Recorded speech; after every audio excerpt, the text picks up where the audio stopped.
ay nanatili sa bawat lingkod ng Diyos.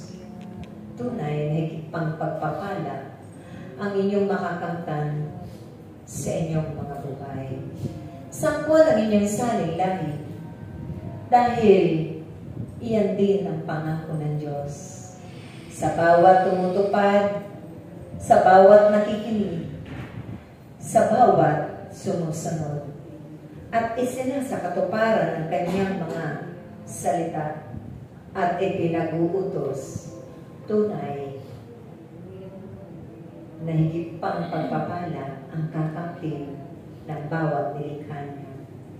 Sa bawat nagpapahalaga nito, sa bawat nagsasabuhay nito, dahil iyan ang kanyang mga mabubuting bagay na lagi niyang ipagkakaloob sa bawat humahangad nito. Kaya't aking mga anak, huwag na huwag ninyong hahayaan na kayo ay maubusan ng awat habang pag-ibig sa kapwa, higit sa Diyos, na siyang nagtalaga at pumili, humirang sa bawat isa sa inyo. Napakapalad ninyo aking mga anak, na sa kasalukuyang panahon, samot-saring mga masalimuot na bagay ang inyong nararanasan sa inyong buhay paglilingkod. Subalit naririyan kayo, nananatiling umiibig sa kapwa ninyo, higit sa Diyos, na siyang nagkatiwala ng mga mabubuting bagay upang ito ay inyong pakaiingatan, pahalagahan, gamitin, ibahagi sa lahat ng dako ng sanlibutan. Kaya't aking mga anak, tularan ninyo ang awat habag ng inyong mahal na inang Birhen Maria. Ito'y hingin ninyo lagi. Magpakababa kayo. Hingin ninyo ang awat habag upang ito ay laging sumainyong mga puso. Hindi lamang sa buhay na kayo ay nasa piling ng Diyos, kundi magpakailanman.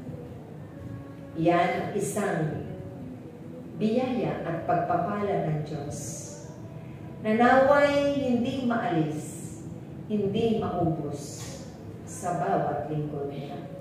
Sa bawat paghayo ninyo, bitbit ninyo ang awat habag at pag-ibig ng Diyos, upang ito man ang inyong ibabahagi lagi sa inyong mga kapatid, sa inyong mga kapwa na nangangailangan nito, higit sa lahat, sa Diyos na nagbigay ng buhay, na nagbigay ng mabubuting bagay, na nagkaloob ng pagkakataon upang kayo ay manatili sa kanyang paghahari.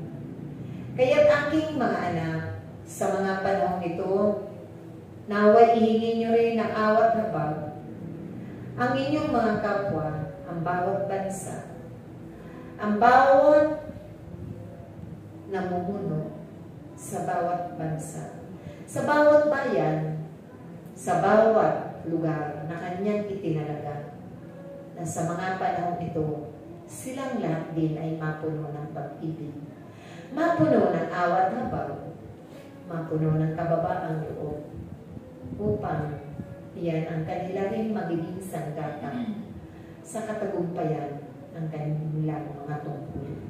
Hindi lamang kayo aking mga anak, magkakatuwang kayo ng inyong mga kapatid na ito upang maipadama rin ang awat habag sa kapwa. Manatili ang awat habag sa mga nangangailangan ito. Kaya't aking mga anak, sa gabing ito ang aking tagubilin, laging hingin ang awat habag ng Diyos na manatili magpakailanman sa inyong mga puso, kalooban. Maraming salamat. Maraming salamat.